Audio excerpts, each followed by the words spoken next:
Cryostasis shutdown complete. Vital signs stable. Activating various suit. Suit diagnostic complete. All systems function.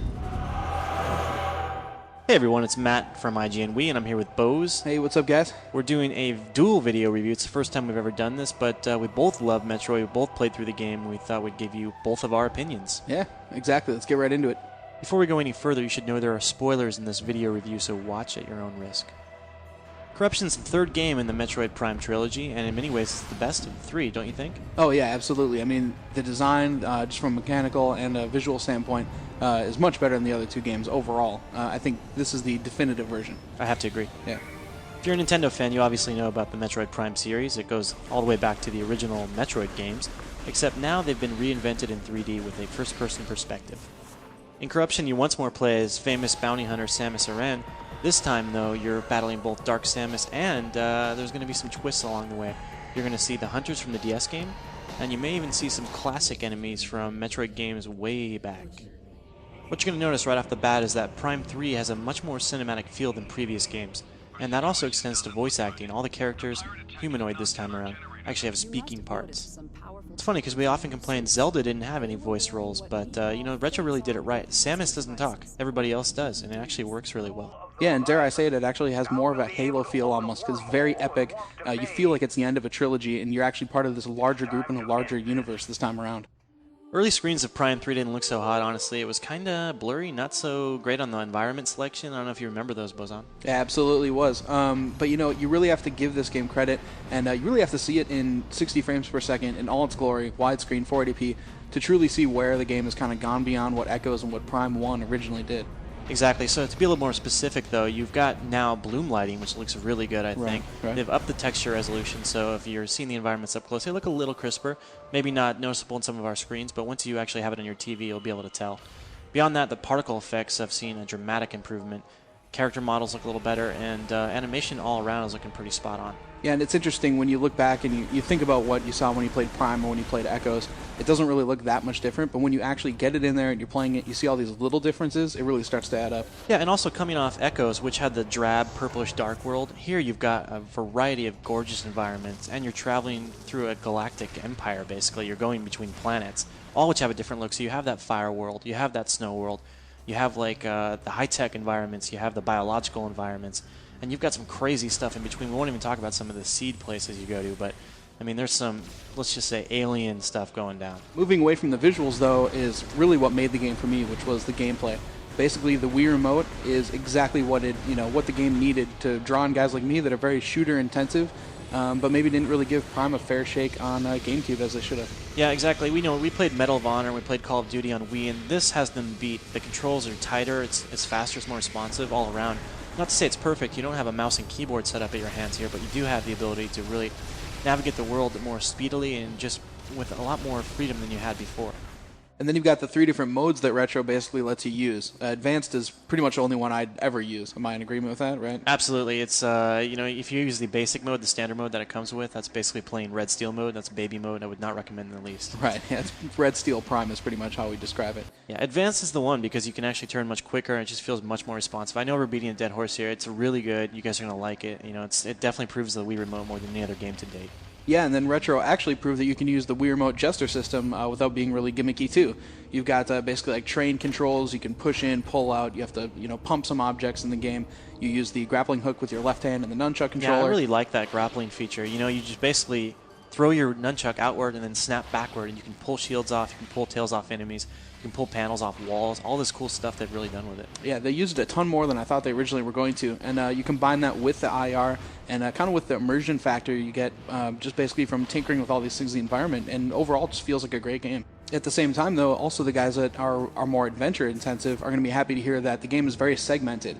There are certain areas that are shooter-intensive, and there are certain areas where you may not even fire a gun except to open doors, for large stretches at a time. Yeah, you could call this a first-person shooter. You could also call it a first-person adventure game, and I actually prefer the latter. I still think it's an adventure game. It's not like the game has suddenly been dumbed down, and it's just a shell of what it used to be. That's not the case at all. It's still very much, it has that retraversal nature where you're going through the world. and you're solving environmental puzzles just as much as you're gunning down enemies. Yeah, and on top of that, I've got to give props to the level design, because you always got the thing where you tease and you say, yeah, there's going to be something that I'll come back to later. In this game, though, it's really thought out, really well thought out. You're basically forgetting about an area, going on to a new place, and then by the time you're ready to come back, you're fine with stepping into that world again. And it kind of lends itself to that graphical diversity, too, within the levels, because you're not staying in one place for too long. Exactly, and on top of that, you have that Galactic Map this time around, whereas in previous games, it kind of felt a little tedious drudging back from one place to another because the world was so big. It could take a long time just to get to one place. In this game, you have that map. You can jump from spot to spot, and that really takes some of the tediousness away. Yeah, and then you combine that with the ability to fly and command your ship, and also having an onboard mini-map that's always on your screen, and just makes the game a lot quicker, a lot more fluid, and overall just more intuitive and fun to play. I think you can probably tell by now that we really like Metroid Prime 3. We're going to give you a few examples, though, some specifics as to why we like it, or maybe dislike it a little. And I'm going to start it off by talking about the way the game begins. Samus actually starts out with all of her weapons and doesn't lose anything, and this is the first in the Prime series. You don't have to go back and find all these weapons that you somehow lost. This time she starts out as a badass, and she continues on. She picks up new weapons right off the bat and just goes from there. Yeah, huge plus for me. I mean, finally we don't have to sit around and wait for a double jump. We don't have to wait for missiles. We don't have to find our charge shot. You feel like the badass when you start the game, which makes sense because you just finished Echoes. Exactly. So moving on, we're going to talk about one that is kind of a downside, which would be loading times. Basically, they've hid them really well. You can shoot doors, and the game basically loads before it opens it. Or, there are other times when the ship is flying in, and you see a cinematic, but it's actually a disguised loading time with repeats. Right. I actually like the cinematics. Of course, yeah. They're done really well. The cinematic side is great. The part that isn't so great is sometimes you'll shoot a door, and you'll stand there and wait for like upwards of 5 or 6 seconds before the door even opens. I think there's been a time or two where I've waited upward of 10 seconds. Yeah. And it happens especially on this one space station. On the flip side, though, you've also got the corruption mode. Specifically, my favorite is the hyper mode in the game.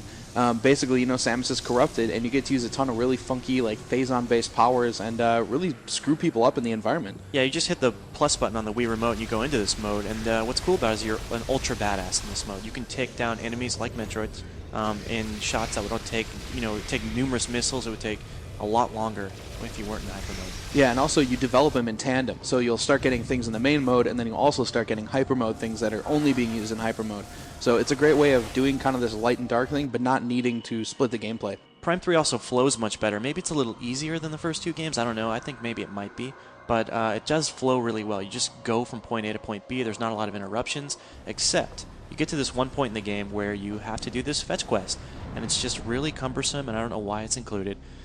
It doesn't do a lot to actually add to the experience. I don't know about you. What do you think? Yeah, basically you're finding these energy cells, and it's pretty tough. I mean, you can use the logbook, you can use your inventory and kind of get clues for these things, but it is very much like the Halo 2 kind of thing where it's like, we're going off to the battle, we're about to finish the game. Oh, but just kidding, you got a couple hours of fetch quests. Yeah, oh, you need this energy cell, go find it, good luck. Right. And the crazy part was, Bozan and I just spent hours trying to find exactly where we could find the locations of these energy cells in our logbook, because it actually tells you in the game, look in your logbook. However, you want to look in your inventory screen. Remember this. Right. We're showing it to you right now screen. For a reason. Make sure you look at this. Because otherwise you will be stuck for 7 hours like we were, twiddling our thumbs and wondering where the hell to go. The boss fights in this game are pretty epic and pretty satisfying. We're only going to show you one in this video, and it's an early one, but rest assured there are some great ones that lie in store. And I think you'll agree with me that they're just pretty awesome. Yeah. Oh, for sure. I mean, they're better than Zelda's, in my opinion. And they keep ramping up the difficulty pretty good until I've got to say it was like a little bit of a miss for me that the game ends on an easier boss fight. But I have a feeling that has to do more with cinematics and less with trying to get the gamer to really stretch himself and have to repeat levels over and over. Yeah, I think too it didn't hurt that we were pretty much an ultra badass at that point. We could rock the house. So. Yeah, overall the boss fights are really good. I think you're going to love it just for that. Also of note, the game has a really cool reward system, so if you get 500 kills, for instance, you'll get a medal for that, and that carries over into the options and extra screen. Yeah, you can also actually connect to WeConnect 24. You can take screenshots with an unlockable screenshot taker, send those to people via the message board, get bobbleheads, all kinds of crazy stuff that kind of adds some replay value to it, and also throws in kind of an achievement system. Indeed, check out our cockpit. I think that's a stunning bobblehead right there, wouldn't you say? Not too bad, Matty boy. And the final one that I really want to talk about basically could act as a plus or a minus depending on who you are, but it's the fact that Corruption is still pretty much continuation of Prime 1 and Prime 2. You're seeing a lot of the same gameplay, and pretty much it's the same feel, so if you're cool with doing it again, you're going to have a great time. Yeah, it doesn't have that revolutionary feel that the first game had, because it was going from 2D to 3D back then.